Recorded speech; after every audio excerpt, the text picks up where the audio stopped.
They raised my rent again.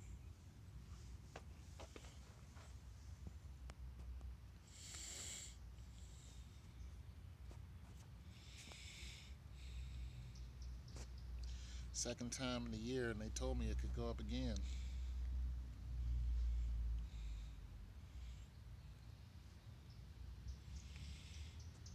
You know why they raised the rent?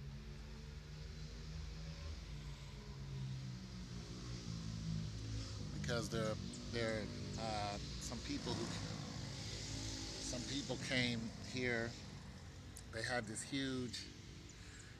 huge marketing scheme, right, to get people here. About 4 or 5 years ago, when I first got here, so they had this huge sale, and they discounted the rent $200, and then they said if you move in now, you know, sign a lease for a year, contract. Once you live here long enough and your your lease is over with and you stay here, your rent won't go up. Well, that was a lie.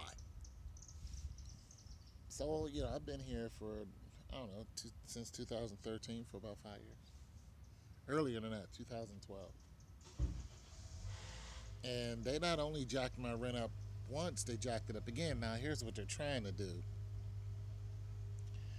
They want to rent these apartments out, for here's what they want to do. They want to get all the people who came in during that time out, because their rent is, $500. So they're just like, nah, we want more out of you. And they blame it on cost of living. So they told a lie is what they did. You're loyal to them, and then they go and jack your rent up twice within a year. You know, these properties ain't loyal. They're just like, why you keep jacking up the rent? You told me you weren't gonna do that. Well, cost of living. What up? Who that? Who that is? What up, Tone? Everybody's rent going up. Yeah, we stay here a long time with our lease. Uh, yeah, I feel you. Yeah, they not loyal to you. And they keep saying cost of living, but it ain't the cost of living. It's just they can raise the rent. What are you gonna do? You don't own the place. So they're like, well, go ahead and sign a lease. See, now it's getting to now it's getting sticky, because my freaking rent. See, the problem where I'm hesitant to sign a lease with them, because my water bill be astronomical sometime. Like, I had an $88 water bill, and I was just like, well, wait, what happened? And they're the ones who pay the water. And then I called down to the place, and they were just telling me all this stuff. They were like, but you're also paying a late fee, and they're charging you a late fee. I'm just like, well, I'm not the one who's late paying it. I'd rather go and pay my own water bill, but they changed that. But they changed that to get you. You know what I'm saying? See, now I'm in a situation where I have to sign a lease, because I was going to move. But I got a letter yesterday that pretty much told me if I move, then I'm going to have some issues that I don't want to face. So now I'm in a rock and a hard place. But I did do some planning in case this did happen. So I have to go sign a lease. I've been saving my little pennies and nickels. You know what I'm saying? I ain't been going out and, doing any financially crazy stuff.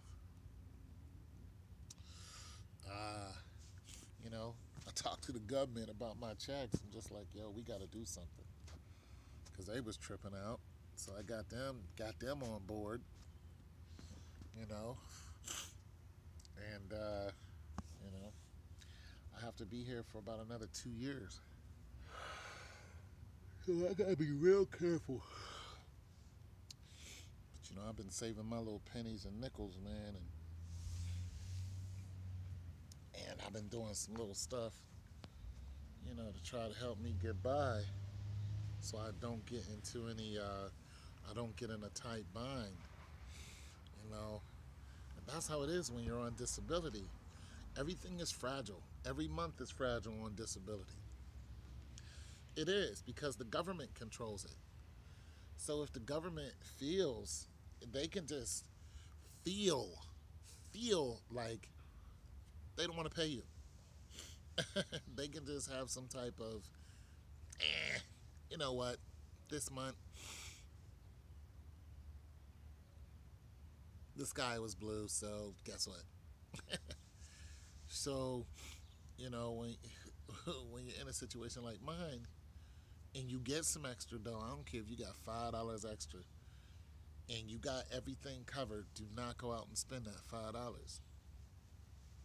Don't. Put that $5 right in your pocket or in the bank or under your pillow in a shoebox, wherever you put it to where it's accessible to you. Do not play around and think that you always gonna have that $5 and or the money that you're getting you're always gonna have. Do not fool yourself. Do not be deceived. Okay, because you could lose that money right now. And that $5, man. Look, man. I remember living here before I was on disability. No, when I was on disability, last year, my accounts was zero, and I had to get up, get out, and get something. I had to find a hustle real quick, man. I had no money. I had fixed my car. I had to pay these large payments to these people, man. It just was crazy. I had no money, and I couldn't believe it because I was like, wait a minute, how did I get back here? The thing about it is, I did have an income. So I was like, okay, I have an income, but I have no money right now. And, my truck needed fixed, so I got that fixed on a low. Found a mechanic right in front of the parts store. He's like, I'll do it. And I was like, this is how much I got. He's like, I'll do it. I was like, let's go. So he whipped my truck back together. And that was all the money I had. So when I got home, I was checking my refrigerator, make sure I had my basics. I ain't have a lot of food. Then I was like, what day is it? I don't get paid until this day. I was like, ooh, I'm up against the clock. I was like, let's go. Shoot. Uh, but my rent was paid. That was the good thing. So I had knocked out my rent. And I had knocked out all my bills, but I had no money after that. So I was like, oh man, if I need some more food or something, I'm gonna be deep into my stash. I was like, oh, I need some money. So what I did was, out here in the yard we got right here, these places, because the rent had gone up, there was a mass exodus. It still is. A lot of people leaving this spot because they don't want to pay the $600-700 a month. So they was like, screw that, I'm out. And or they've been kicking people out. So when they do that, they getting rid of people. I mean, they getting rid of people so they can remodel. So they putting these new refrigerators and stoves in, right? They putting a new refrigerator, stove, and a dishwasher. Hey, what's going on? How you doing today? Good? Just chatting it up, man. Yeah, so they putting new refrigerator stoves in to the remodel joints, but they hiking up the price of the rent. So I was like, okay, next thing you know, I'm looking at a stove, a refrigerator, and a dishwasher sitting right out in the yard. And I'm like, I know that all those items work. I know they have to work. You know what I'm saying? So, I got my truck right here. And I just like, I took the back seats out of my truck. You know what I'm saying? I took the refrigerator in the house, dishwasher, and the stove. I washed them up. You know what I'm saying? Then I posted it on OfferUp and on Craigslist. Man, next thing you know, I had a thriving business just out of that, because of all these washers and stuff, and this stuff just sitting around. And next thing you know, other people start picking up on it. Now they got a guy who comes down here every day, and he gets the old ones. And I don't even. I mean, I'm okay now, But if I have to hustle again, I go around. Matter of fact, I just emptied out my truck. As a matter of fact, let me show y'all something else I was selling. Like, it's real. Like, I was real. I was like, yo, I need money right now, son. Like, I went straight into hustler mode. So this is what else I got, right? Let me show y'all some other stuff, man. So, okay. So, like, they left this out. This is a China cabinet. Of course, I haven't sold it yet. You know what I'm saying? Somebody left this out. It's some kegs and stuff. Here's a big old grandfather clock somebody left out years ago. But cabinets, like these cabinets right here, it's a bust. You see how many of them? Like, I'm about to sell these. I posted some of them already, and people just looked at them. But I would get these cabinets. These are kitchen cabinets. I'm gonna post them today. I'm gonna post the rest of them today. Once people start asking me about the dimensions on them, I usually get rid of them. Now, this, like I said, is just a little come up. Here's another thing that somebody left.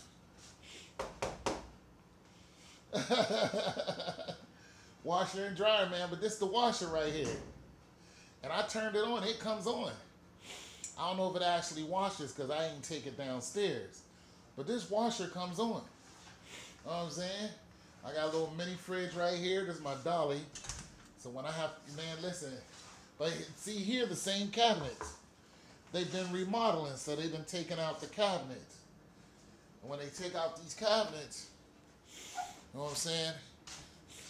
So this is just little stuff that, it's sitting on a roller dolly. You know what I'm saying? Table back here, kitchen table. I don't really need it, it's just me. But this just, it lets you know what my living room look like. But it's just little stuff, man, that when the fits hits the shan, I ain't been really trying to move it, but when I gotta move some product, I use this right here to do it. I use this big boy right here to do it. You know what I'm saying? There's my dog right here. You know what I mean? I use this big monster to do it right here. And you know what I'm saying? Somebody hit me up on a Craigslist, or they're like, I'm gonna post that to Craigslist. So what's up, everybody? How y'all doing? So I'll post that to Craigslist, but all that stuff is a result of them raising the rent, and then people just boom, just leaving and bolting because they were paying the $500 that they were like, I'm okay with paying the $500, but as soon as your lease is up, they was just like, nah, we're not gonna raise the rent. They raised the rent on the whole complex. You just saw people leaving like as soon as they raised the rent. I was like, what? They raised the rent $100, and then last week I got another letter said they raised it another $20. I was like, y'all just gonna keep raising the rent like that? They're like, yeah, probably. I'm like, dang. Like, man, it's just crazy how y'all just keep raising my rent like that. You know what I'm saying? But, I gotta stay here. You know what I'm saying? You know what I'm saying? Because, that government cheese got me, so I gotta stay here. I gotta re-sign a lease just to keep them from raising the rent. And then next year, as soon as my lease is up, I'm not even gonna play. Like, I'll be there before the lease is up. I'm like, I want to sign another lease. Let's go. Like, y'all not gonna keep jacking my prices up. You know what I'm saying? It's getting ridiculous. And like, I have a basement too. I don't even. Yo, you gotta stay. Yeah, I have to stay. Yeah, I have to stay here. So I have a basement too. So it's the price ain't terrible. It's the fact that they just keep raising the rent. So I got a basement too. You know what I'm saying? So I have a lot of room here that I really don't need, and I came from a 1-bedroom flat to here. So this is like a castle to me. You know what I'm saying? I just really don't need all this space, because of where I come from. Like I said, I was in a 1-bedroom. What I really want is just a nice 2-bedroom flat. But, I'm going to tough it out here. It's not that bad out here. You know what I'm saying? People don't mess with me, except my one neighbor. He ruined my plant. He killed my plant, and I haven't planted anything since. And I don't want to, I want to plant something. I don't want nobody thinking they got me shook. But I know that if I plant something and if I catch him, it's gonna be all bad. Cause he went on my back porch and put eggs on my back porch too. Like I don't want that type of. I just don't want to mix it up with nobody.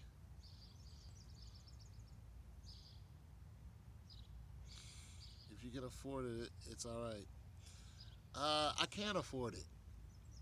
But what I had to do to okay, so what I had to do to afford it is I had to look at what the government, how the government was working, my disability out, and and finagling that and my bills, and then saying this is what I can afford and what I can't afford.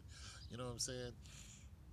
There's just some things that I just can't afford. I'm just like I can't keep doing this, or little things like sometimes I'll cancel my Netflix account just to keep that revenue to me because it's like 10, $11, and I'm just like, you know what, I'm gonna cancel my Netflix account and just pick it up in a couple other months. When some months is getting when I'm struggling, I need that extra $10. I cancel the Netflix, or after I watch something the series that I want to watch and there's nothing hot out on Netflix, I'll cancel the account. Like right now, Luke Cage is coming back on. There's new episodes, so I'm gonna stream that. I'm gonna watch that. You know what I'm saying? So, yeah, you know what I'm saying? Like stuff like that. Like I used to play World of Warcraft. I canceled that account. That was $14 a month. I'm like, I don't even play it every day. Cancel the account. So just different things that you got to get rid of in your life in order to increase your fixed cost. Because it becomes a fixed cost. It's like electric and stuff like that. When it comes to water and stuff, and even down to the way how long you're in a shower and stuff. You just get in there. Woo! I'm done. Because your water bill, cubic inches. Water bill's high. The gasoline that you put in your car, where you go. You know what I'm saying? When you yeah. That's the whole budget, and where you go. You know what I'm saying? Like I was gonna go somewhere the other day, and I was just like, nah, that's way out up north, and northwest. That's like I'm not going way up there. Not with this big old behemoth. I don't drive a little Honda. You feel me?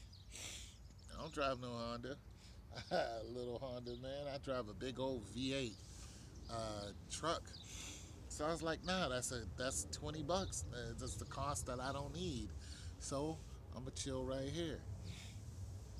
I'm just saying, there's just some things that you don't need to do. Don't do them. You know, and then you'll see that when next month comes around and you pay all your bills, now you got an extra 10, 20, $30 in there. You're just like, okay. And then if you keep living like that and just being smart, every month it's like having a savings. So instead of spending that $30 that you had every month, now that $30 is going up. Next month is 60, and it just keeps going. You know what I'm saying? Next thing you know, you got three. By the end of the year, you got shoot, $400 that you know what I'm saying? You got $400 to the good. I didn't need it, so I didn't spend it. Now you got $400 sitting in your pocket, and you just chilling. You know what I'm saying? And that's just because you cut out all the things that you really didn't need or really didn't need to do. Sometimes I walk to the gym instead of drive to the gym. Matter of fact, today I might walk to the gym. Depends on how my knees feel. Because, walking to the gym when your knees are messed up is not very wise. But if my knees feel okay, I might walk to the gym today. You know what I'm saying? Walk home. It's a mile or so. probably a little more than that, but it still saves you on gas. Just saying, this is some things you got to do. When they raise your rent, it's just like, wait, dang, that's $20 y'all just raised on me. I got to find a way to save $20. So I'm like, HBO account, you got to go. Game of Thrones don't come on till another year. See you later, alligator. But one cost that is getting me is Amazon. Amazon, because my show is on Amazon and it costs $2.99 an episode. So I'm hitting the head for every time I watch. Every Thursday I rent. I go ahead and buy the episode. But that it's only 10 episodes, so that doesn't it's only $30. But nonetheless, you gotta rob Peter to pay Paul. You gotta cut out something. Uh, so in your bills, if you just don't need it, then cut it out or get a hustle like I do. You know, like I'm like, okay, I might have a bill that needs paid. That's usually that's larger than what it should be. Like my car insurance. You know, car insurance company called me and hit me with a crazy bill I gotta pay next month. I'm like, yo, I'm not paying that. I told him, thought YouTube paid your rent. No, YouTube doesn't pay my rent. I never said that. YouTube doesn't pay my rent. And I'm talking about money outside of YouTube. I didn't even count my YouTube check. No, YouTube doesn't pay my rent. YouTube helped me out about 3 years ago when I was doing $100 a year on YouTube. Before I started doing the NBA is Fixed, I had 400 subscribers and I was doing $5 a month. So every October, I knew that I would get my $100. It would hit and clear the bank. Cause just because, okay, so on YouTube, just because you go on your Googles and your AdSense and you look and you see, okay, I reach my threshold, which is $100. When you reach your threshold, you just like, okay, my money's in the bank. No, they still have to send that money out to you, so you might not see it for 2 days.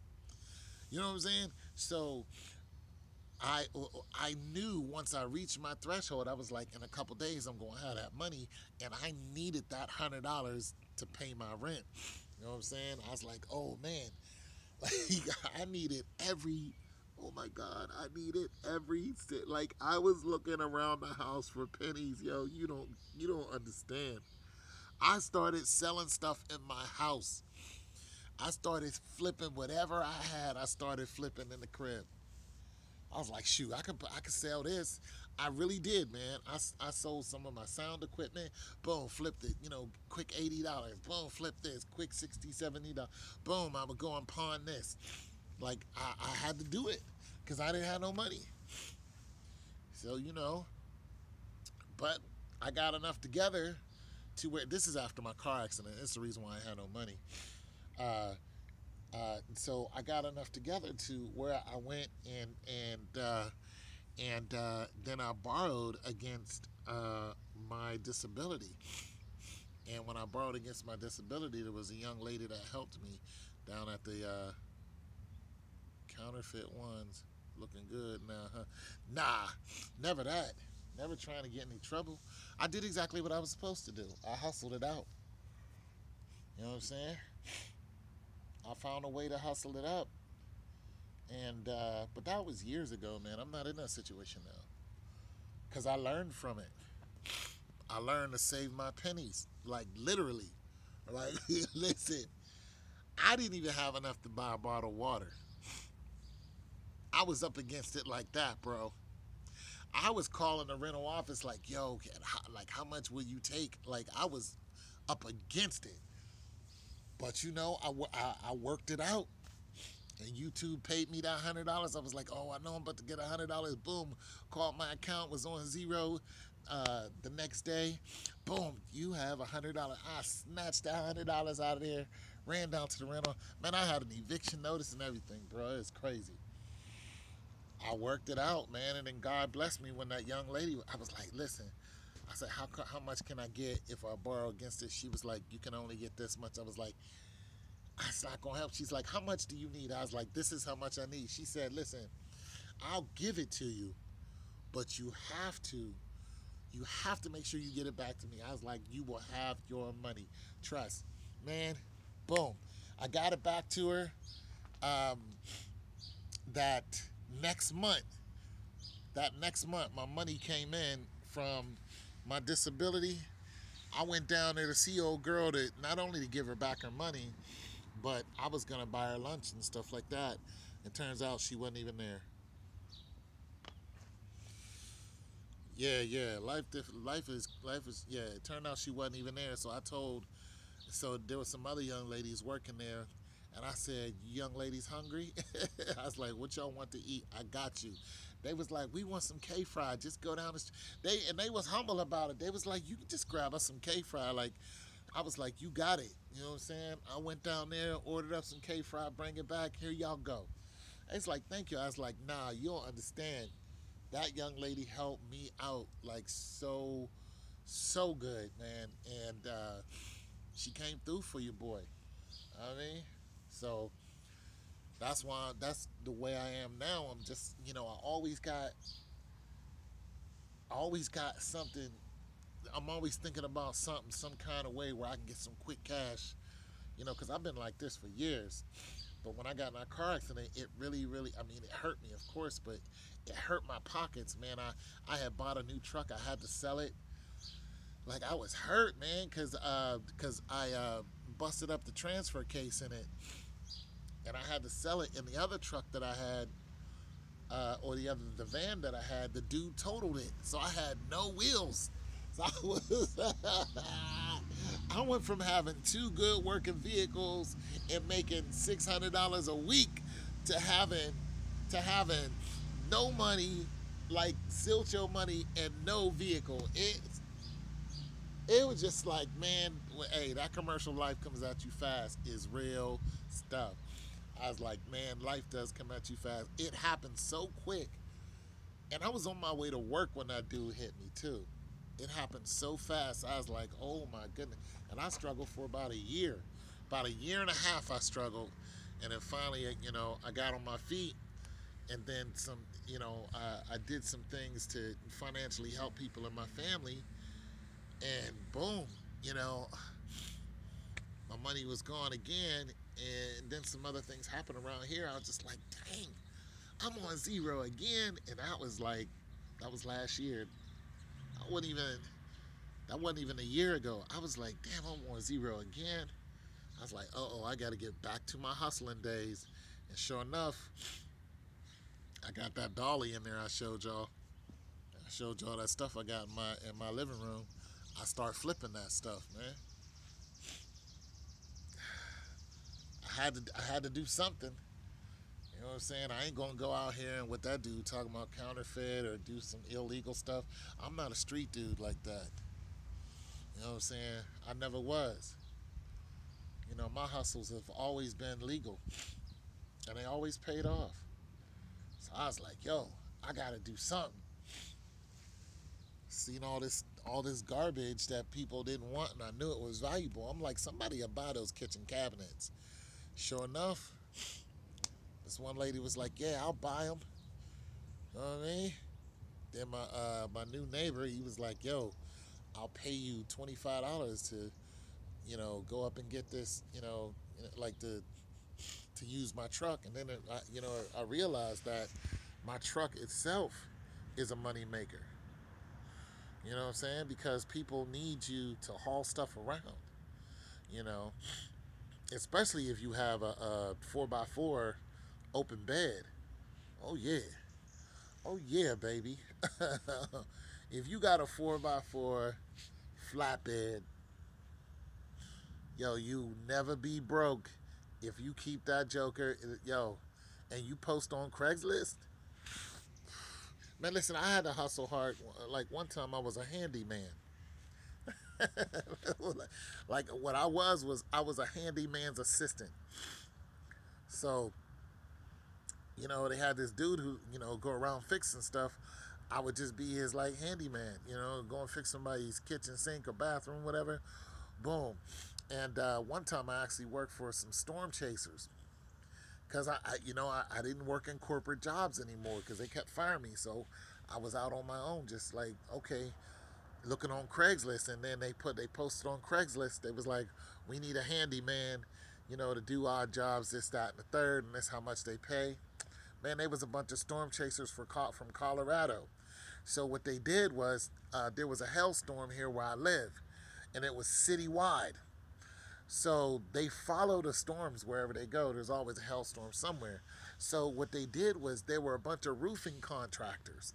So they would come in, and they would come in, and they had about 6 or 7 salespeople that they had, and these guys was making crazy dollars, man, crazy dollars. They had and when they also came in, they would hire the Hispanic dudes to put the roofs up. So they would contract out another contractor. That's what we all were. We were all contractors. So I was like, all right. So I was the dude who was the delivery guy. So like I wore a few different hats. I didn't know nothing about roofing, right? So what they did was they was just like, we'll teach you everything you know about roofing. Mind you, I didn't have no truck then because my truck had just got taken out and somebody had hit it and totaled it. Uh, so I was like, man, I ain't got no vehicle. They were just like, use our vehicle. So I had to run with their vehicle until I got the money from the accident, and then I just went and just bought a truck for $4,000 flat out and bought me a laptop computer, Apple laptop computer, and I was balling from there on out. I was like, let's go. So I bought a 1997 Chevy Tahoe, and I got this is my Chevy Tahoe right now, but that's my third one right there. But that one's a 2001. So I had a 97 and a 98. No, I had a 97 and a 99. So I had a 97 Chevy Tahoe, black, loved it. When they wanted me to deliver, they were just like, we just need you to, put the roofing material in your truck and to deliver it somewhere. So I would go down to the roofing place whenever they had an order and it could fit in there. Either I would take the order out to the place, but most of the time they would want me to bring the order in because they said we didn't need all the material and it's still sitting out there. And this was during the winter. So I was like, all right. So I would go out there. I would have to pick up all this stuff. They would just like, be careful, watch your back, yada, yada, yada. But that stuff was lightweight to me. And I was just picking it up and throwing it in my truck. Boom, boom. And then I would peel back, drop it off, fill out the order, bring it back to them. I was doing about 5 a week. And then they was like, oh, we need you to do something else. I was like, what's up? It's like, we need you to take this 30-foot ladder and go climb up on a roof and measure it. I was like, what? I was like, stop the madness. You ain't serious. It was like, yeah. So what ended up happening is they taught me how to measure a roof from the bottom, from standing there and looking at it, and they taught me how to measure a roof from being on top of it. Like, I've never done that before in my life. I was scared as heck. 30-foot ladder, I'm sitting up on top of these people's roof measuring it. Man, I started getting that stuff down to a science. I would just walk up and just look at their roof, and I would go draw it out, hand it to them, be like, this the size, this is what they need, this is how many. Oh my goodness, I just got good at it. What you dream income you want for a year? My dream income, $250,000.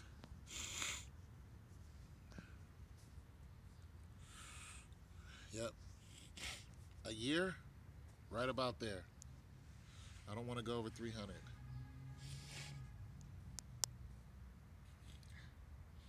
I could do it too. You gotta be educated in something, but you can do it. Not necessarily a degree, because these dudes out here doing these roofings, they doing a G a week. Some of them doing more than that. You know what I'm saying? These little Hispanic brothers out here, you know what I'm saying? that the president was talking crap to, talking about they all criminals. My dude was like, I don't know what you talking about. I'm doing like a G a week. Like, you know what I'm saying? Some of them is doing a G a day. Like, he was like, I don't know what you talking about. Like, we all out here working. Like, I give it to them boys, man. Yeah. Man, them Hispanic brothers, they get it in and get it on right now. You know what I'm saying? So, man, they was out here fixing a roof the other day, man. They put that roof on in a couple hours. It is amazing how they can climb up on top of these roofs and and lift all this heavy equipment and stuff up on there, pop that thing down, strip the whole roof down, and redo the whole roof like it ain't. They are geniuses. They are geniuses on the roof game, bro. I'm trying to tell you. But that's what I did, man. That was some years ago, man. But I was getting it. I was getting that money. But I had to hustle. Why you want to go higher than that? Because God might bless you to be rich. I'm gonna tell you something. I have no doubt in my mind that God might bless me to be rich one of these days. I have a lot of things that God has given me in forms of talent. Hi everybody, how you guys doing? But I'm gonna tell you one thing about me is I don't really care about money. I only care about money when I need it. And for this reason, I think God is going to bless me to be rich because He knows that I'm going to give it away. I have no problem with that. I'm like, Lord, you satisfy all my needs, just don't have me out on the streets, not unless there's a plan for me to be on the streets. If there's a plan for me to be on the streets, then I'm going to be out on the street. I've been there before, like, you know what I'm saying? Living in people's basements and whatnot, like, and that was a blessing that I was in their basement. I was homeless. He's like, you can live in my basement. I was like, let's go. I was like, yo, this is the best basement I ever seen in my life. I was like, let's go with the basement, man. And I lived in the basement. Straight up. And I went to work every day with a suit and tie on. And I was living in somebody's basement. And that was just that. You know what I'm saying? Working for temporary services, trying to get a job with these corporate people, but they always hated against me. I just got tired of it, and that's when I went out and started hustling on my own. You know what I'm saying? Living from place to place, and people would kick you out. Get out. Get out. We don't want you here no more. I'd be like, what I do? It doesn't matter what I did. They don't want you around. It don't matter. Listen, if you living with somebody and they're the ones who own the property, or they're the ones whose name is on the property, then guess what? I don't care what day it is, what time it is. I don't care who it is. I don't care if it's a person you love with everything in your heart. If they tell you to get out, guess what time it is? It's time for you to get out. And I'm going to tell you something else. You'll never forget when somebody kicks you out of a spot. You'll never forget it, and you'll never forget them. You may forgive them, but you'll never forget it. I remember a chick kicked me out. I never forgot it. And I saw her again. You know what I'm saying? And I don't harbor nothing against her, but I remember you kicked me out. Like, you'll never get that opportunity to do it again. I never understood. I never understood how God could put someone in the streets or poverty with His plan. Can you emphasize on that? All right, well, listen, you belong to God. That's it, and that's all. And if He wants you on this, listen, Job was a rich man. Job had everything: wife, kids, land, servants, everything. He was a rich and wise man. All that was stripped from Job. All of it. His children, everything, dead. Only thing that didn't die was his wife. And Job is in the Bible. Read the book of Job. It'll give you a complete understanding of who you are to God. You know what I'm saying? And Job had sores all over his body. He was in pain for 7 days, severe pain. The dogs would come and lick his sores. His friends looked at his friends heard about what happened to him, and when they came to see him, they started crying, and they all put dirt and sand over their head because they were begging God to have mercy on Job because they knew Job didn't do anything wrong. You know, they were a bunch of holy men that loved Job. And when they saw him, they just was like, oh my, they didn't even recognize him. They just cried and they cried to the Lord. But they didn't cry to the Lord in anger. They cried to the Lord in mercy for mercy because they knew that it was an act of God. They knew it. They knew it. And they sat there with him for I think 7 days, hungry and just crying and praying for him. And they never moved. They stayed right there with him. They never moved. They didn't care about their money. They didn't care about nothing.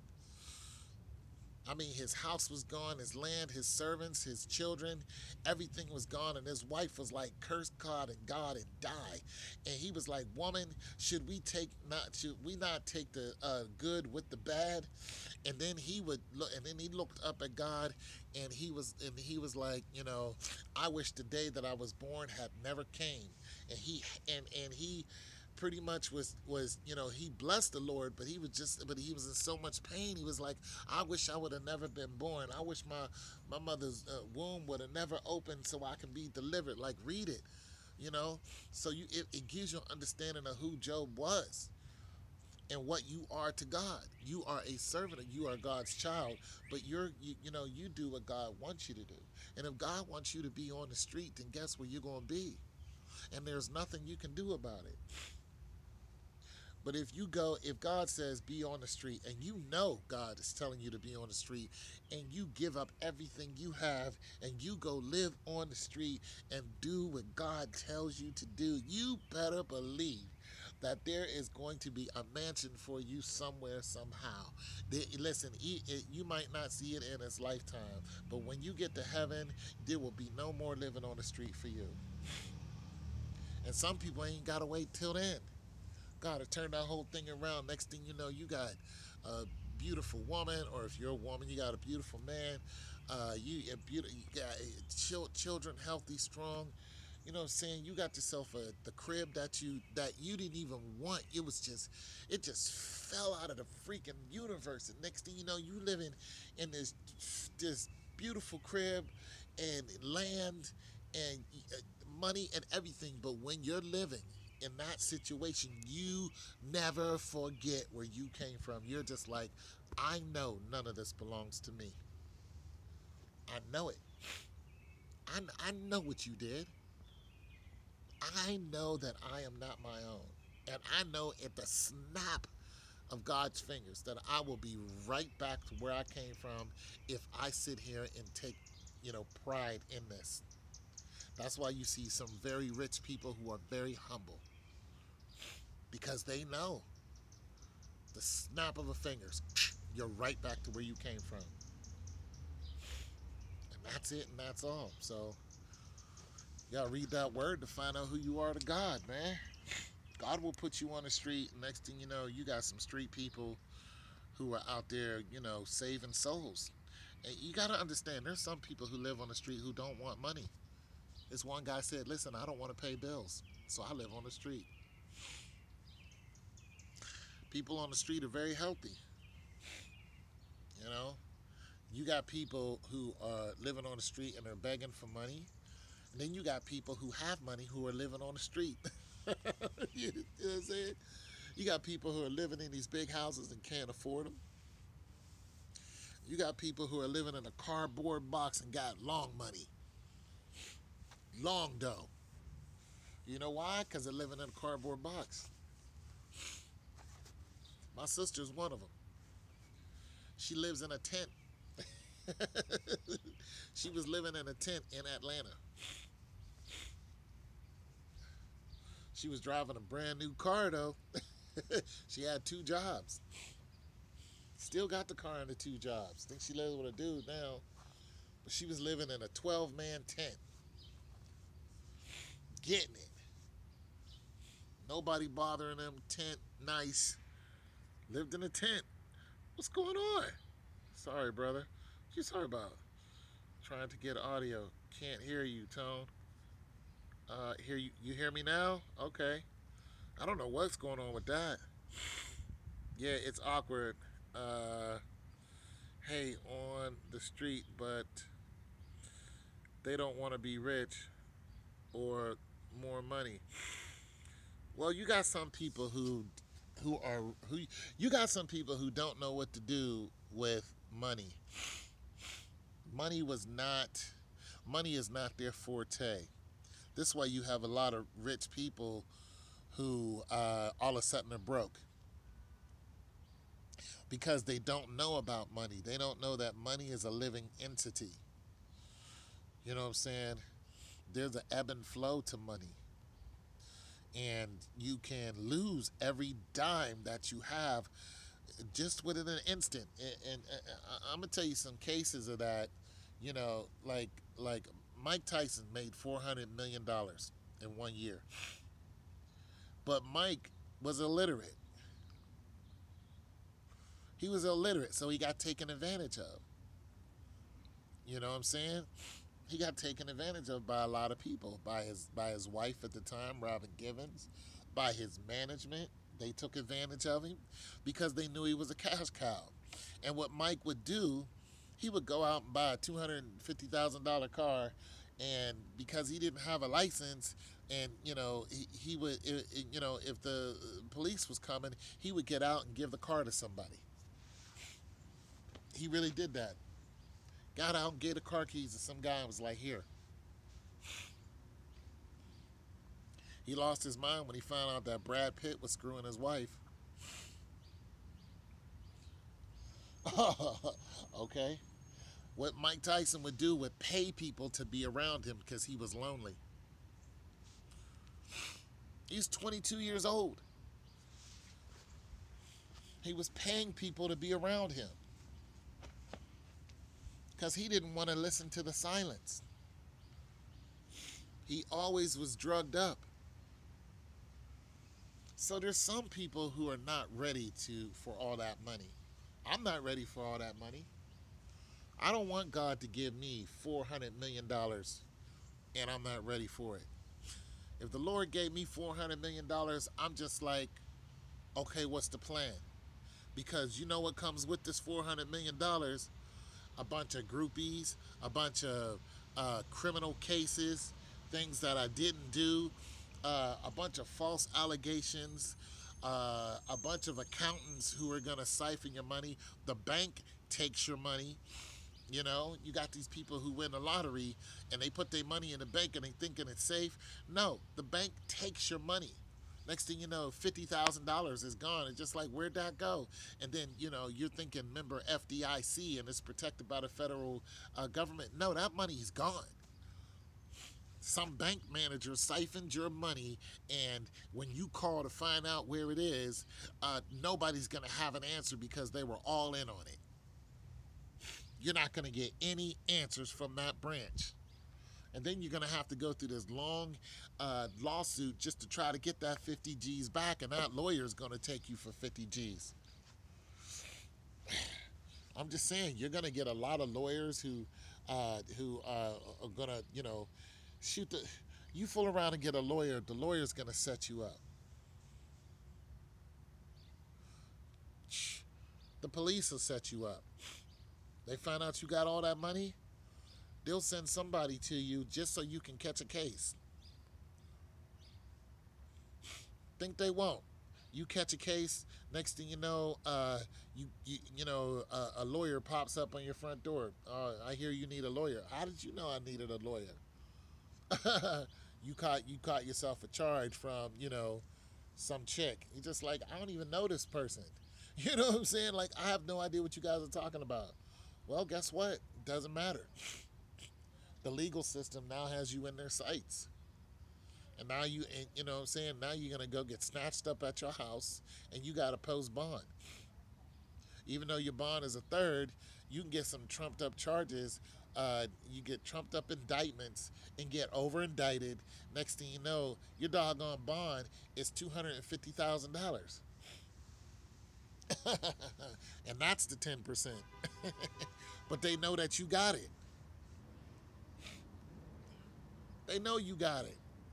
Case in point, the girl that hit the lottery had to pay $1 million to get her boyfriend out on bond, and then they came and picked him back up, and it cost $3 million just to get him out, and she paid it.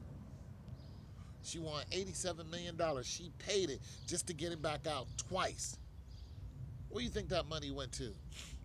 Went to the police. Went to the jail system. It went to the lawyers. Went to the judges. Yeah, it's all a scam. You know what I'm saying? So if God ever gave me that much money, I'm like, what's the plan? Because you know I'm about to get in trouble. You know trouble's gonna find me. You know somebody's gonna hit my car on purpose. You know somebody's going to stalk me.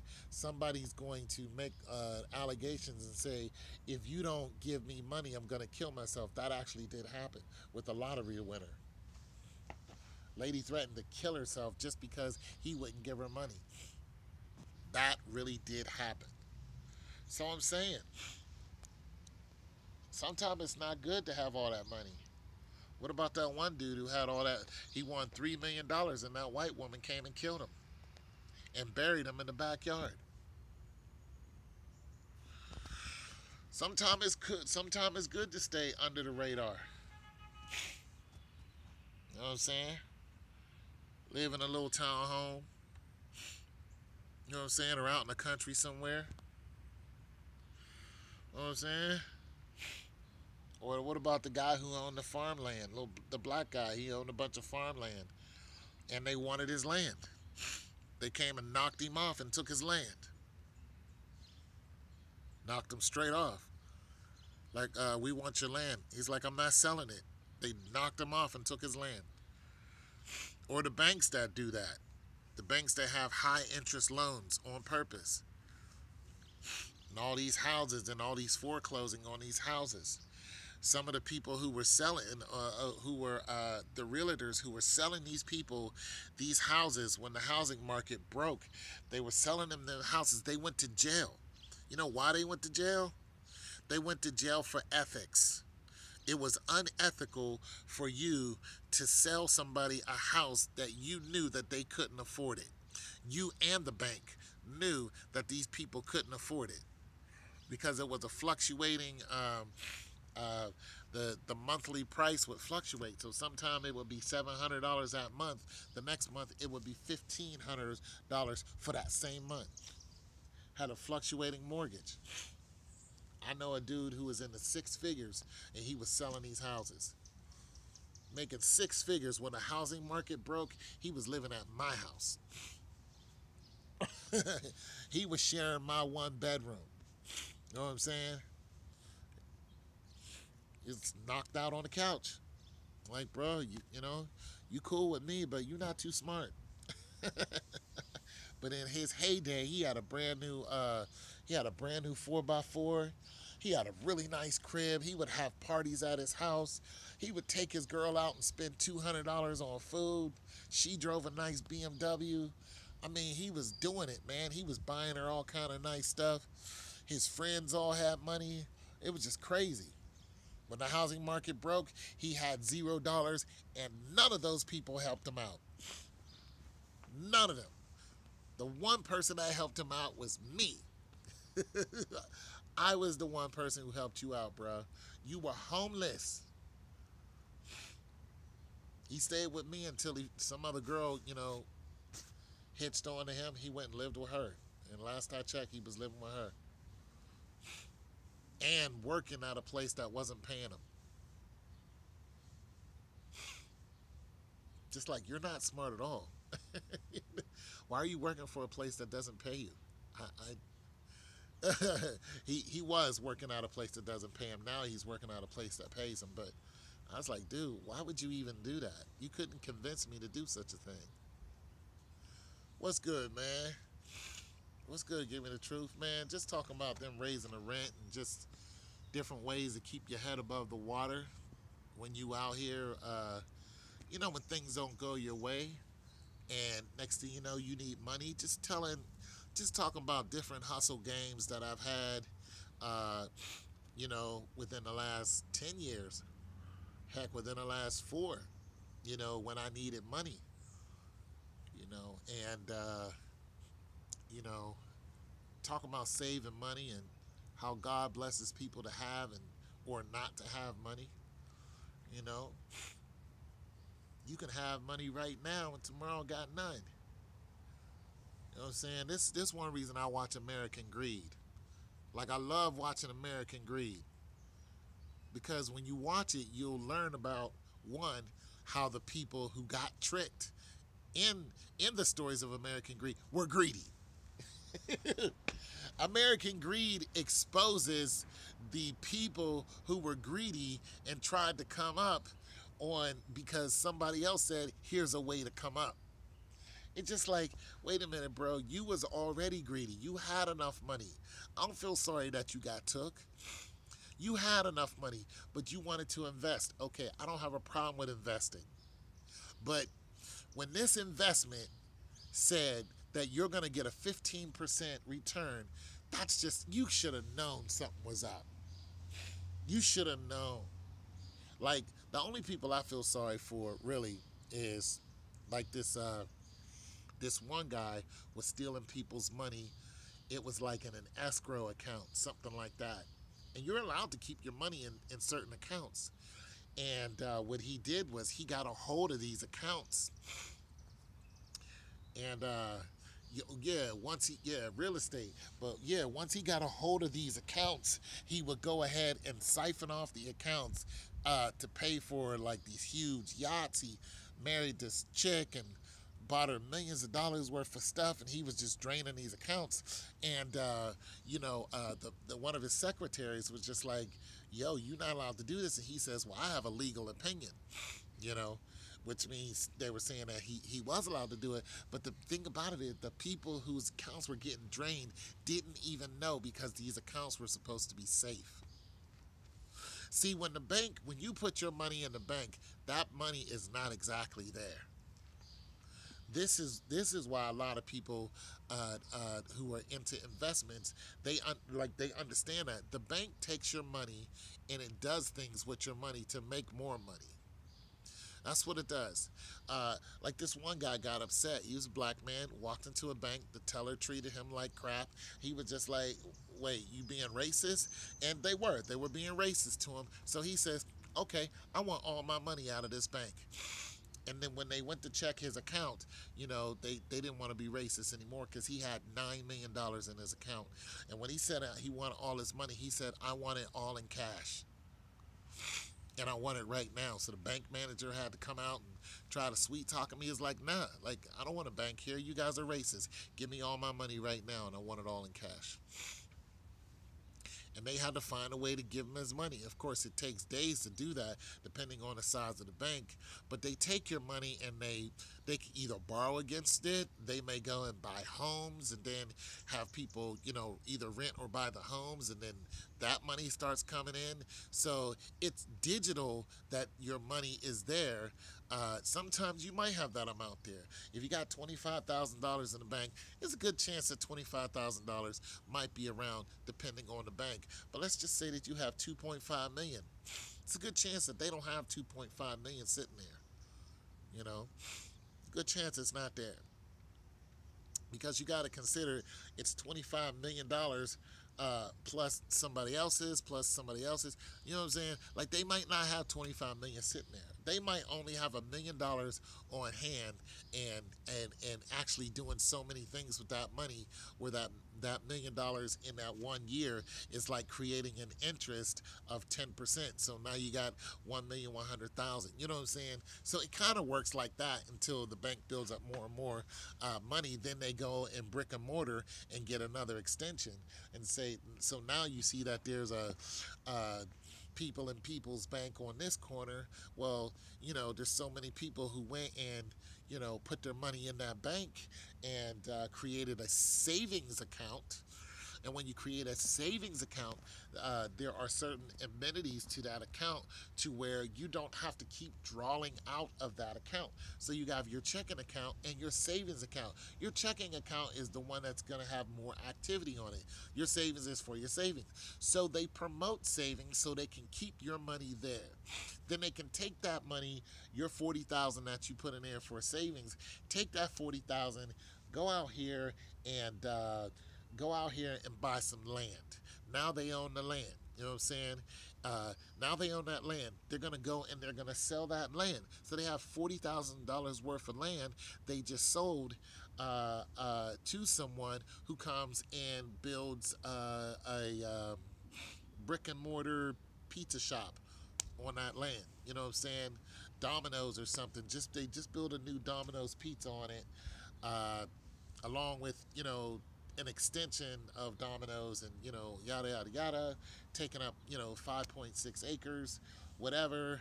So now there's a whole strip mall or something there, and 5 stores, and all of those stores pay rent to the bank. So that 40,000, within the next year, after the brick and mortar is done, within the next year, that 40,000 is now turned into $100,000, and they're accumulating this every year. So yeah, do they have your money? Yeah, they do. But this is why you see some banks aren't there anymore, because banks go out of business too, or they try to loan. They try to get a loan from the Federal Reserves or member FDIC. If a bank is not member FDIC, do not put your money in there. Member FDIC is so if something happens to your money, the federal government will give you the money that you lost. The bank is not member FDIC, don't mess with it. You know, so that's how they make money off of you. The money is not always in there.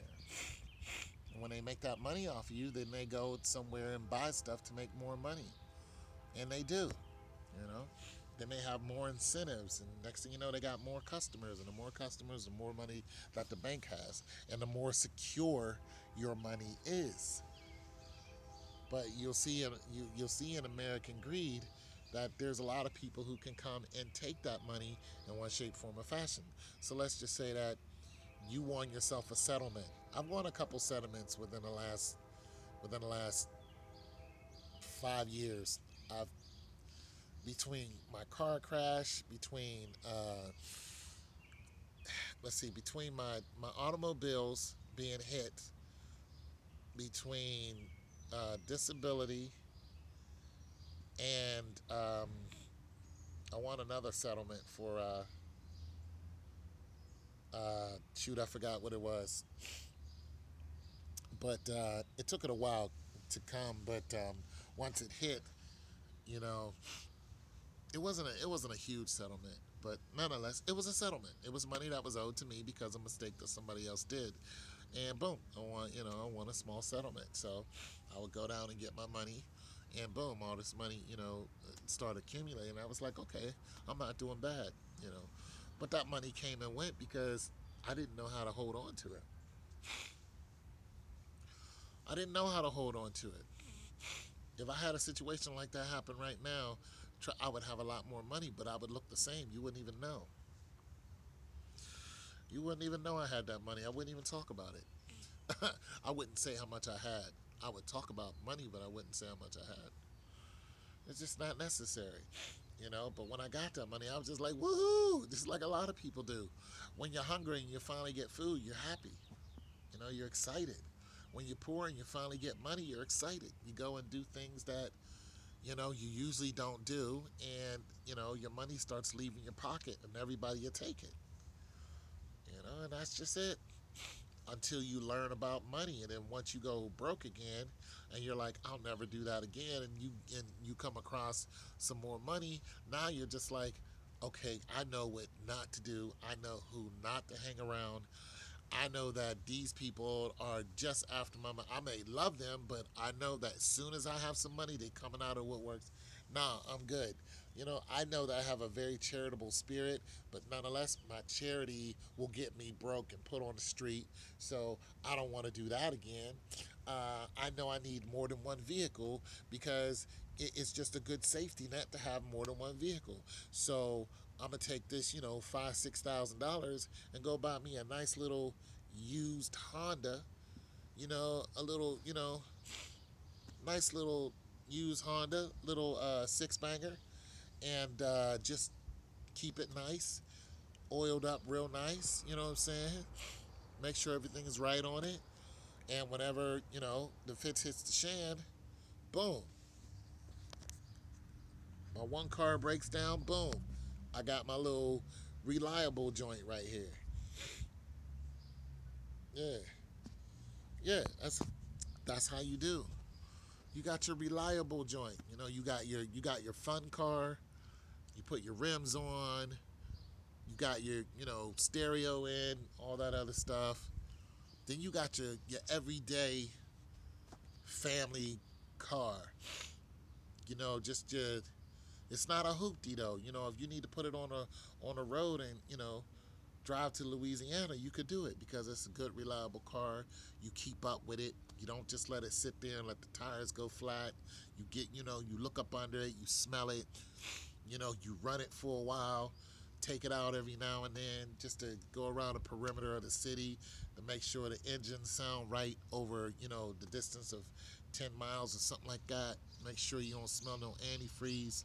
You love on it. You know what I'm saying? You listen to him and manifold, is that what you got? The little manifold action, make sure it don't overheat. You can't really do that when it's just sitting there.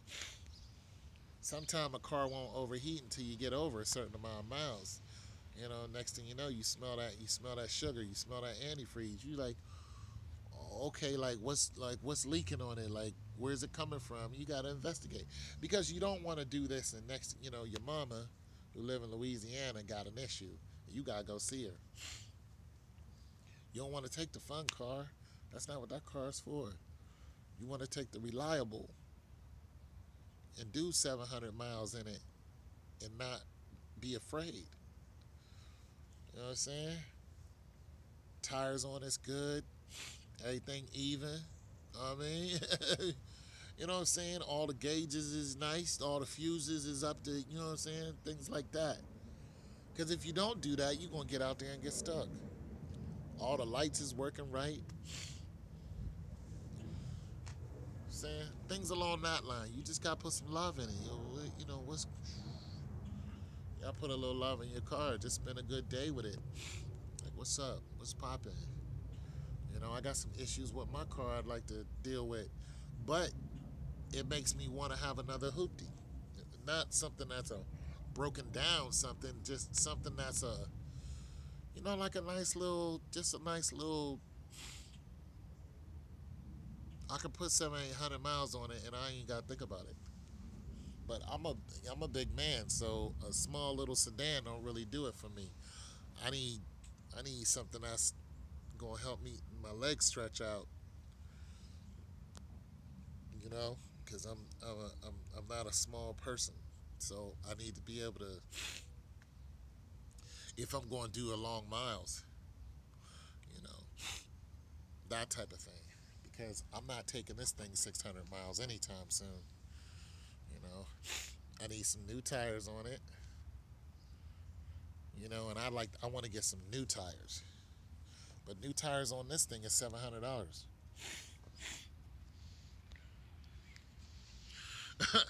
You feel me? New tires on my truck is $700 for a set, balanced and mounted. I mean, 700 right now. You know what I mean? You know what I'm saying?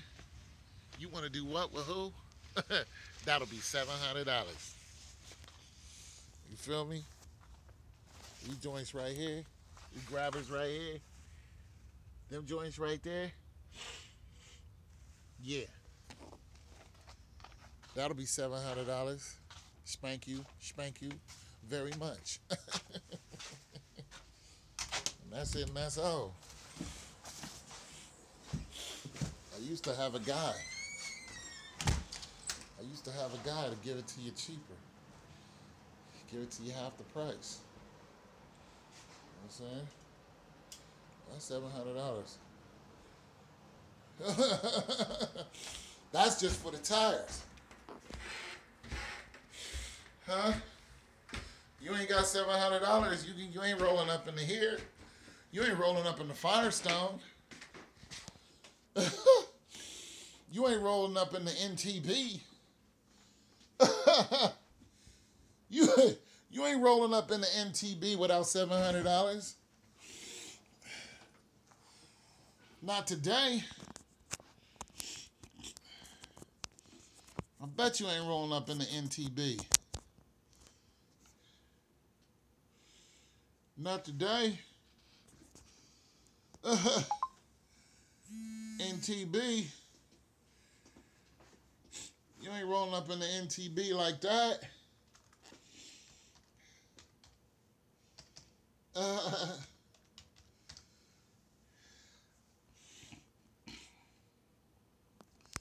You be out. I mean, NTB. You're not doing it. NTB will gladly excuse you.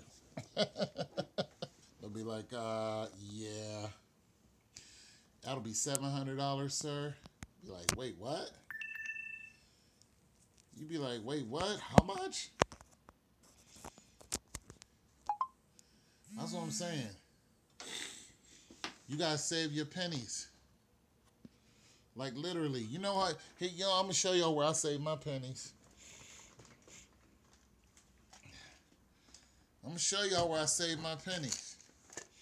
I'm gonna show y'all some things.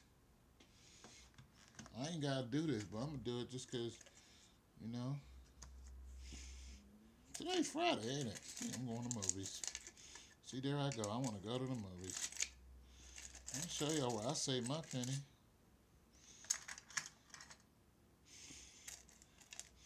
I'm gonna show y'all. You see that right there? You see that right there? Look at that. Look at that down there. Yeah.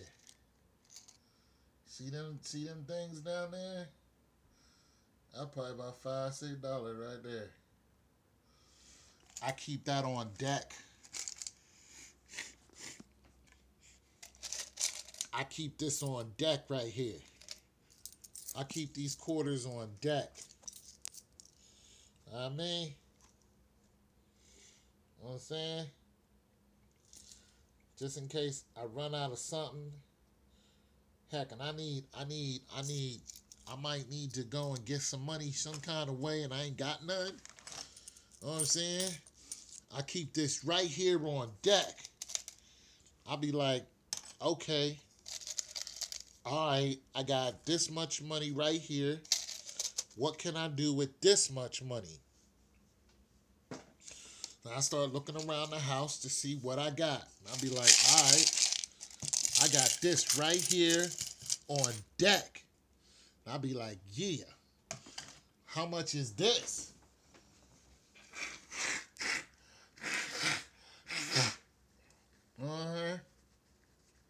I can't get to the bank till tomorrow. And I need some money right now. You know what I'm saying? Something happened and I ain't got no money in the bank. And I need some money right now because I need to at least eat. I ain't got no food, but I gotta eat. I gotta buy some, you know what I'm saying? I need to get some gas. And I ran out of, I'll be like, how much can I do with this? And and then I'll be like, all right, boom, bam. I'll be like, all right, it's looking okay. What can I do with this much money? How much? And I just get to looking at it and get to looking at my situation. I might need to just catch the bus because my hoopty broke down. and I ain't got no, you know what I'm saying? Shoot, I might need a bottle of water and I ran out, you know? So I get to counting the silver pieces. And, you know, I'm like, oh, man, oh, yeah, okay. And then assessing my situation. Because it bees like that. Like, you know what I'm saying? I get them pennies in there, too. Like, I collect these pennies and be counting these joints up. Like, man, I don't play with none of this. You know what I'm saying? I'll be counting these joints up. Like, okay, how many quarters is over here? What happened? You got some more quarters, bro? What? Ooh, kill him. Ooh, kill him. Ooh, kill him. You got some quarters, bro? I'll be like, yo, how many is that? That's 1, 2, that's 3, that's 4. What? 1, 2, 3, 4. You know what I'm saying? I'll be like, oh, yeah, bro. How many quarters you got? Shoot. I'll be valuing, you know, some people got a stash at the crib. They got a, you know, they got a lot more than I do, but what I do, you know, I got what I got. And I'll be making sure it's on deck. You feel me? I'll be like, how much you got on deck, Big Tone? Because, you know, sometimes things just go crazy, man. Sometimes life will just hit you with some old nuts. Be like, shamalama, ding dong, where'd that come from? You know what I'm saying? How y'all just gonna raise my rent just out of nowhere? Shoot, I can't afford that. I mean, damn, you know what I'm saying? So,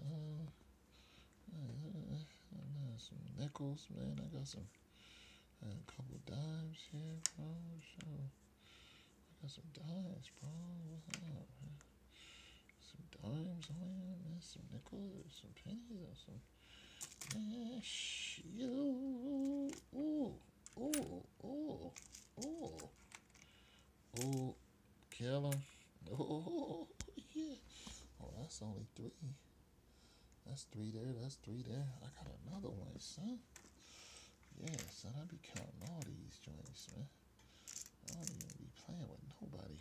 They're like, what? Boom. Boom. And then I be like scheming on how to get some more dimes. I be like, man, I know I can get some more dimes. What can I do to go out and get another set of dimes? And I know people thinking, what them dimes gonna do for you? I'll be like, listen, dimes do what dimes do. That's it and that's all. Having one dime is better than having no dimes. You feel me? When somebody asks how many dimes do you got?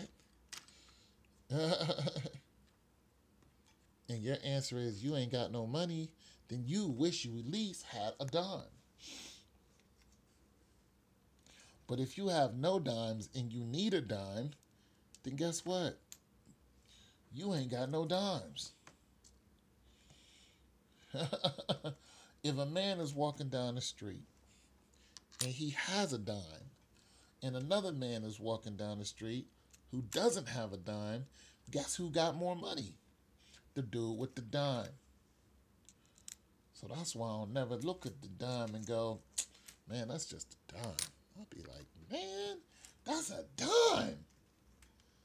Yo, son, let me hold a dime. So I'll be like, how can I get more of these joints, man? And same with the pennies, because I'll be adding up the pennies too. Like, wait a minute. Pennies add up to nickels, nickels add up to dime. I was like, shoot. I'm all about the pennies, yo. Like, yo, son, you got mad pennies in the crib. Then you take it down to Kroger's, and they got the change machine. Like I had to do that too, man. Like I had to bust open my piggy bank. This is my piggy bank. And I had no money, man. I was just like, shoot, I know I got a bunch of change in the crib. So I went and hunted down all the change in my crib, in my car, everything.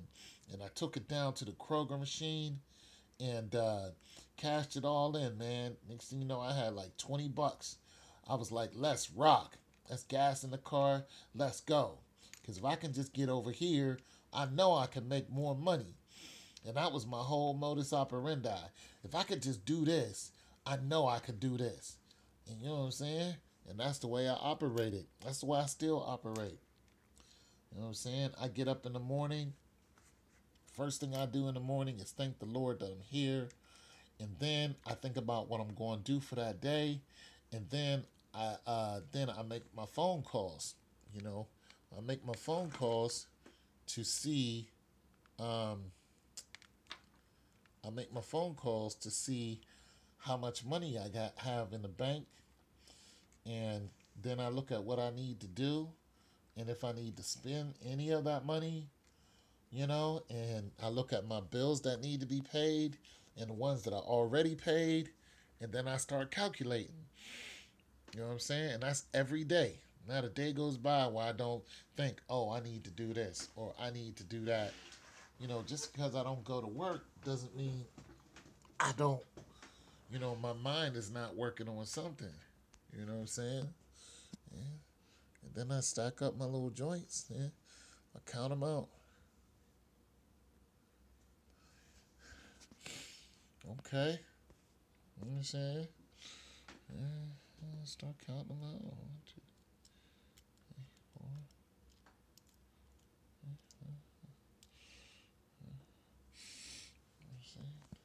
And I don't really need to know the exact number. You know what I'm saying? Not today. You know what I'm saying? But I know if I need 10 bucks, I got 10 bucks at least right here. Of course I got more than that, but it's 10 bucks matters. So, you know, then I'm like, okay, I at least have 10 bucks. So, you know what I'm saying? That's loud. I'm not going to do that. I'm not going to do all that. That's too loud right now. But I know I got at least $10. You know what I'm saying? At least. So if something goes down and I need $10, you know what I'm saying? I know I have at least $10. You know what I'm saying? And it's just in the back of your head, just in case it all goes down, because it's gone down before, man. It's gone down a few times. You know what I'm saying? Shoot, not even that long ago, less than a year ago, went down like that. I was like, dang, it just went down. And you never know what's around the corner, because you think you got a stash at home, or you think you got a stash in the bank, and then somebody come along and demand all your money. They take all your money. All of it's gone. What you had? You had what? 500 in the bank, and you was like, I'm good? You thought you was good with that 500? Boom!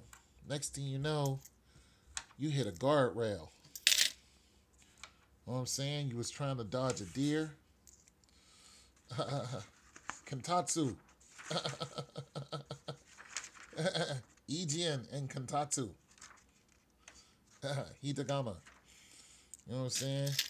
You was driving, and you know what I'm saying, minding your own business, and a deer popped out of nowhere. And you hit a guardrail. Boom. Your whole front end all twisted up. Your doggone car won't start. Oil leaking everywhere. Radiator fluid everywhere. You done busted the radiator. Everything. Busted up.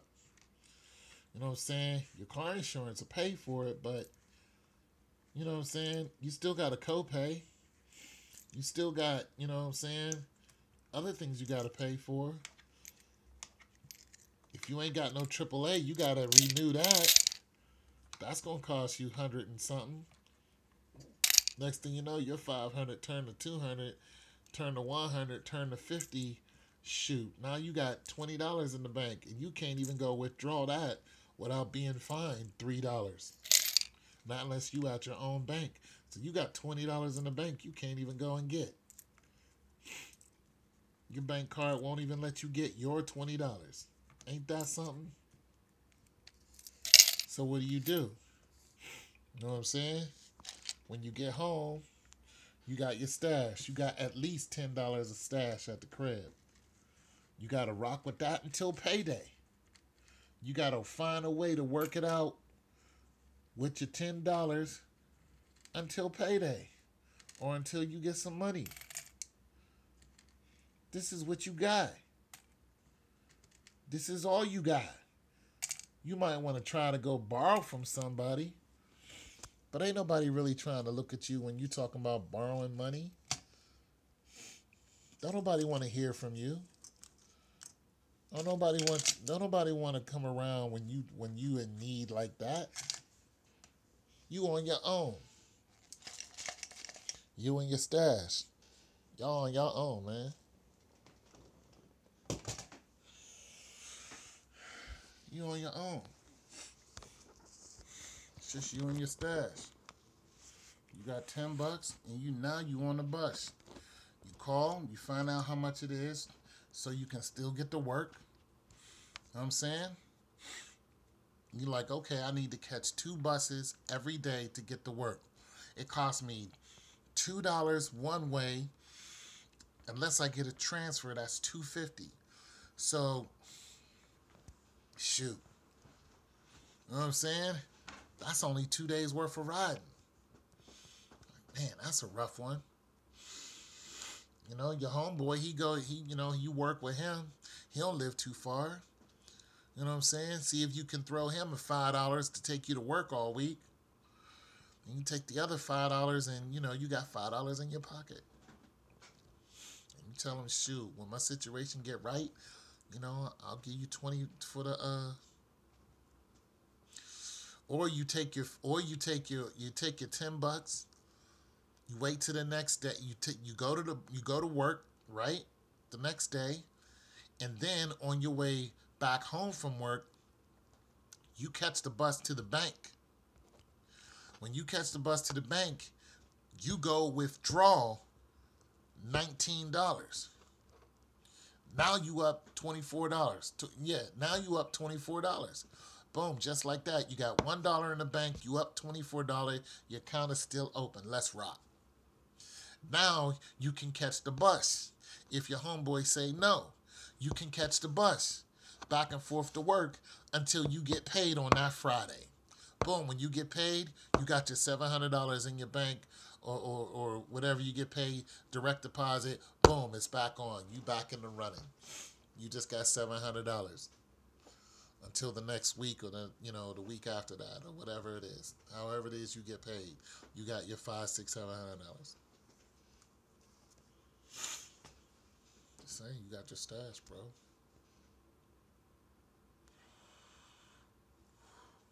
That's how you gotta think.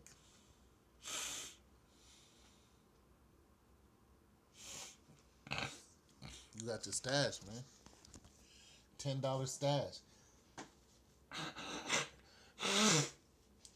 $20 stash. You got $20 stash. Nobody know about. The bank ain't got control of it. The bank ain't got control of it. You got control of it. The bank can't tell you no. You got control of it. You know what I'm saying? You're not carrying it in your wallet. It's not in your wallet. It's in your stash. You ain't carrying it in your wallet because your wallet can come up missing. It's in your stash. That's where it's at. You got a stash of $10. At least $10. See, some of y'all ain't got no stash. You ain't got no stash.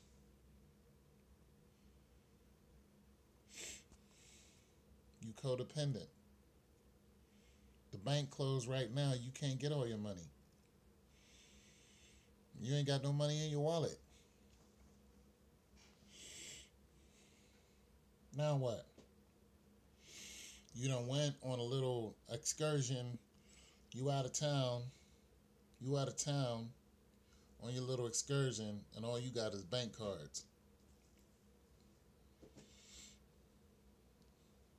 You in trouble. Like my drawing,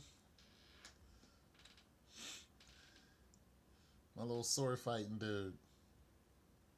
I'm trying to draw these animation dudes because I'm gonna start an animation story, and I'm gonna start my own animation story. So I'm just trying to figure out how to draw these characters, and I'm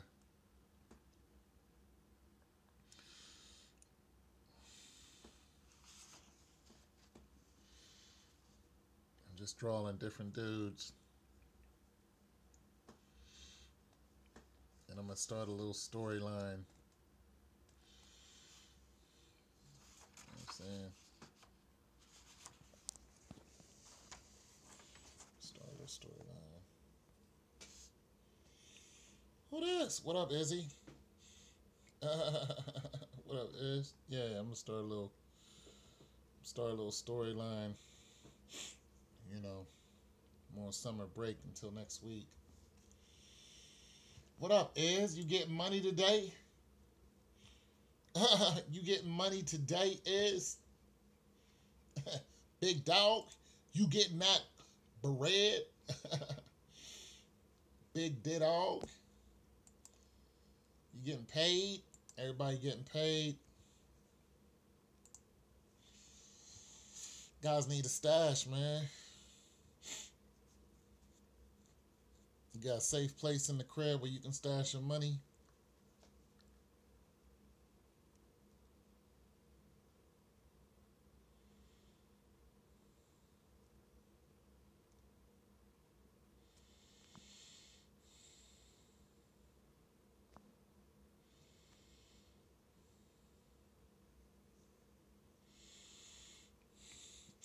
You got a stash? About 10, 20 bucks. Maybe 100. I'm going to tell you a good stash to have.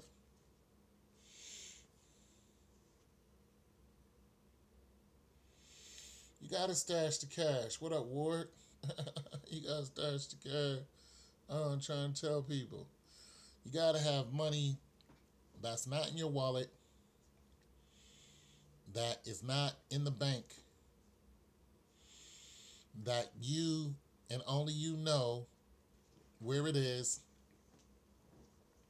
and that you and only you control. I don't care if you're married. Now, I'm not telling you to have a whole bunch of cash that you're not telling your wife about. I'm not telling you to do that. I'm saying a good, 10, 20 bucks just to the side. You know what I'm saying? If your woman finds a 20 in a stash somewhere, not unless you guys really needed that 20, I don't think she's going to get mad. But if she's like, oh, here's 20 bucks, you'd be like, yeah, that's my little, that's my little stash. And if she flips out on you about it, then I don't know why you chose her. But, because she probably got a stash too. You just tell her, look, I would rather us have a nice little $20, $30 somewhere that, that's not hiding money from your spouse. She knows you have it. You know what I'm saying? And if she's the type of woman who will come and take it, then that's just wrong. You that ain't what you want either. But you might have the type of woman who will come and will add to it because she knows you go to work every day and you might need it for your little work, or you might you and not even that because you got money in your wallet. So your stash is just Might be bail money. Might be just in case the popo want to come over here tripping again. We got, $200 right here just to come and get me out. It's like that. It's like that. You know what I'm saying? Or, just in case a flat tire pop off, we got this little, something that the bank doesn't control. Just a little stash.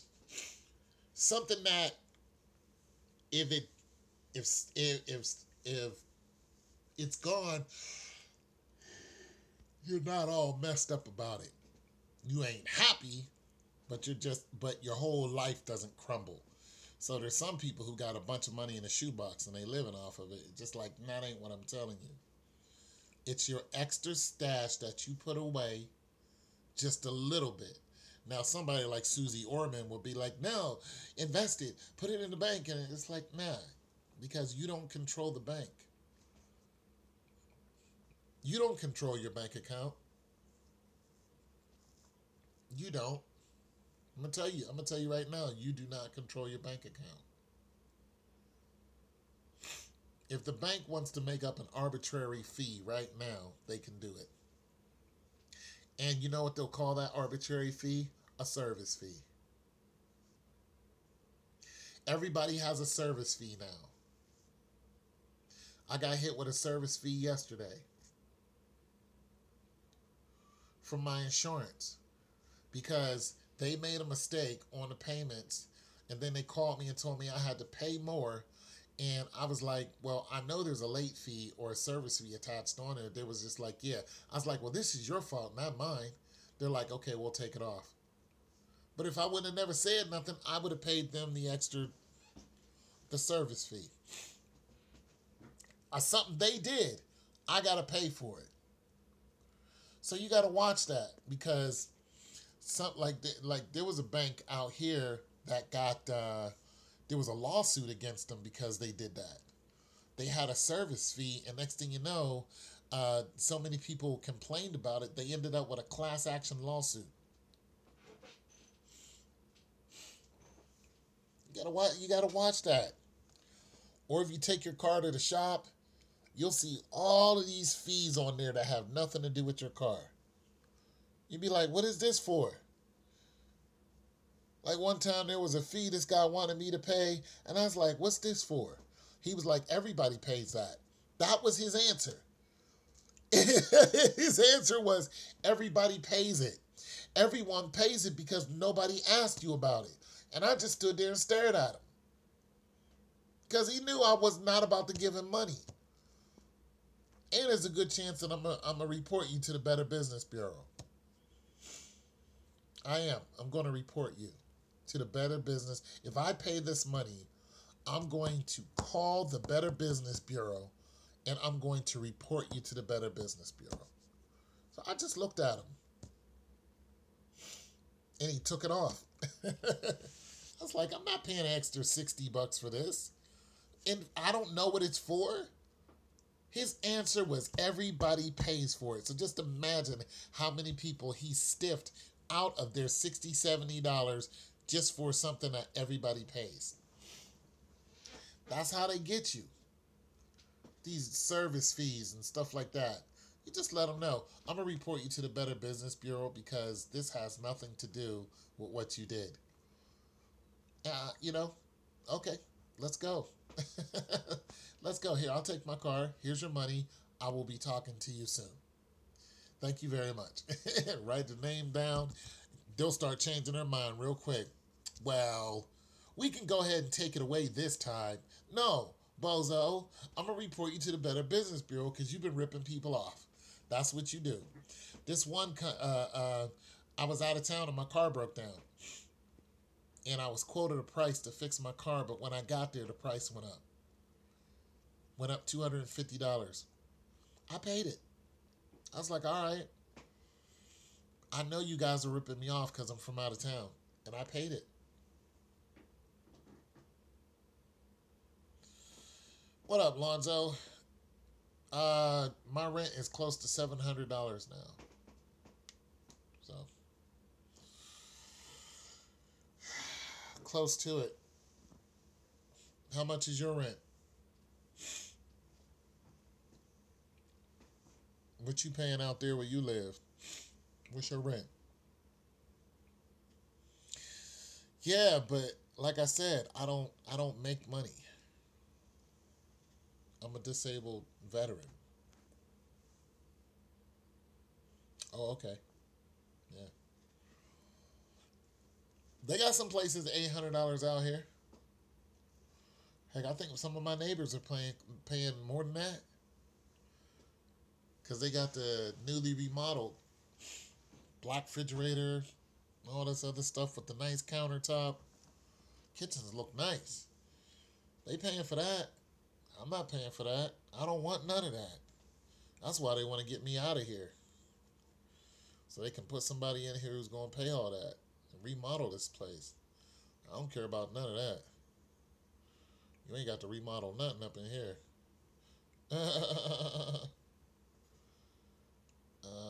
When it reaches 1,000, it's time to get a house.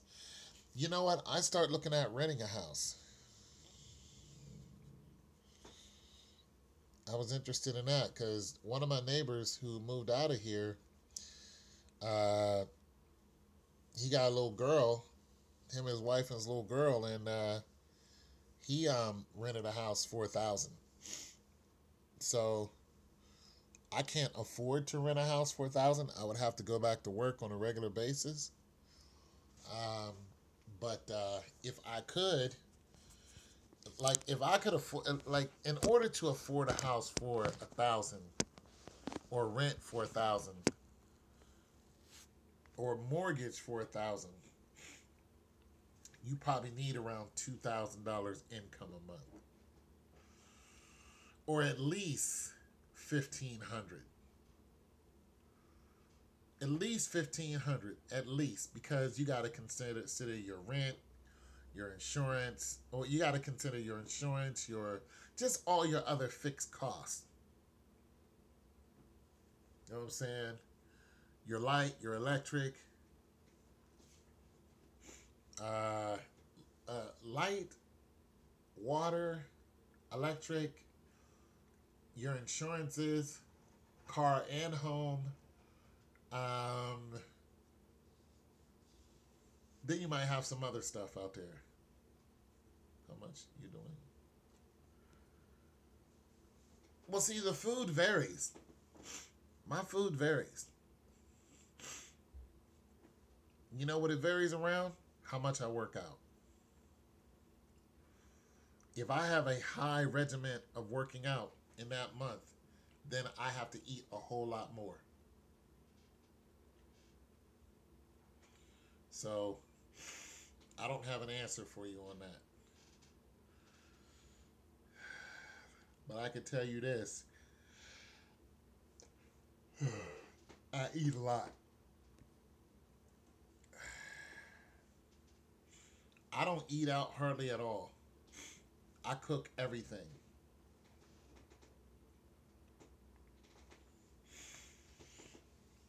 I cook it up. Shoot. I'll be cooking tonight. I got some fish in there I'm gonna eat. Shoot, but I need to eat lunch. Yeah. But if I work out a whole lot, then these muscles, man, these muscles start demanding more and more food.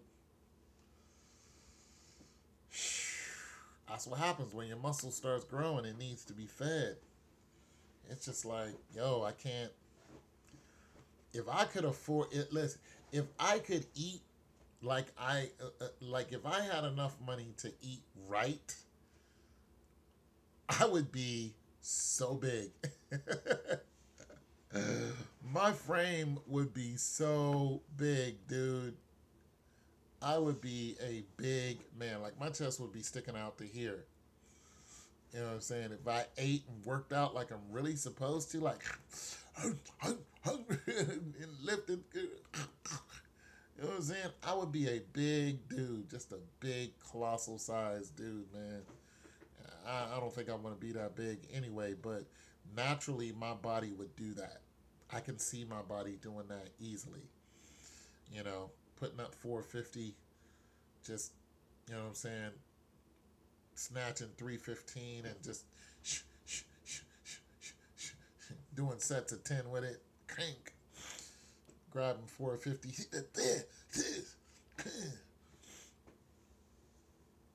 I can see me doing that.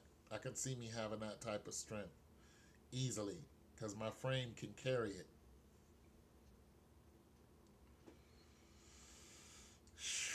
I do it twice a week, man. Sometimes 3 times a week. But if I, like, I started doing some cardio stuff, that stuff eats at your energy, man. It takes so much energy to do cardio. Oh my goodness, it costs so much in just protein and oxygen and oh my goodness, bro. Just a little bit of cardio. And I'm telling you, if you don't do it right, you will be oxygenated and you will be laid out on the side of the road somewhere. Like, good grief, what happened? Well, what happened was you needed energy to expend while you were running these hills and doing hills and whatnot, you know, and you got oxygenated, and now you're laid out some dang old where. Now your ass is laid out because you wasn't smart about working out. You just went and I'm gonna go do some hills. Pow! You caught that burst, and bam, now it's all over. And you're just laying there baking in the sun like a dead cat. You work those major muscles and get them lungs involved. You better believe it's about to be on in a big way. You gotta eat for that. Pizzas, whole pizzas, fish, big things of rice, some nuts and beans, 6 times a day. You know what I'm saying? You want to go in there and, you know what I'm saying, manhandle the hundreds. You know what I'm saying? 100-pound dumbbells and manhandle them and start, you know, being that big, or snatch up some, when you really get strong, snatch up some 200s. Ugh. Doing dumbbell pressing with some 200s on the incline. Ugh. Shit. Looking like a Nordic god. You want to look like that? You gotta eat. You gotta get your grub on. You won't eat, boy, you'll faint. You'll faint. You want to go out and run them 7 miles like Mayweather?